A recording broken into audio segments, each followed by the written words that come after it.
Here are Domain's trends to watch out for in 2023. The duration and steepness of an upswing tend to be longer and greater than the subsequent downturn. While we're likely to see property prices continue to soften in 2023, it's unlikely to erase all the growth that was seen during the pandemic boom. What this tells us is we really need to view property as that long-term investment.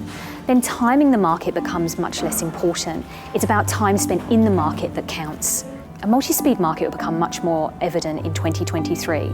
We'll see some areas that are more resilient in terms of their pricing, but we'll see other areas falling much faster.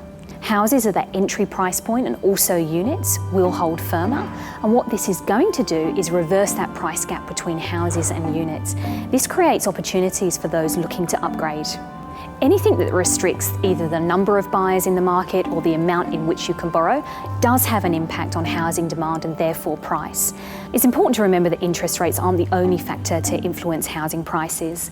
Tax setting, banking regulation, income growth, population growth, and also the supply pipeline can all have an influence on housing prices. Our economy has historically been based on strong levels of overseas migration and foreign student numbers.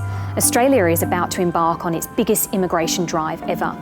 This is going to place additional demand on our rental markets. The global pandemic has created one of the greatest lifestyle shifts Australians have ever experienced, and it's going to leave a legacy. It's really emphasised the importance of our home and our surrounding community, and we really see that coming out in our key words. Things like waterfront, beach, pool and study are up there on the wish list for buyers. Those are the key trends to watch out for in 2023.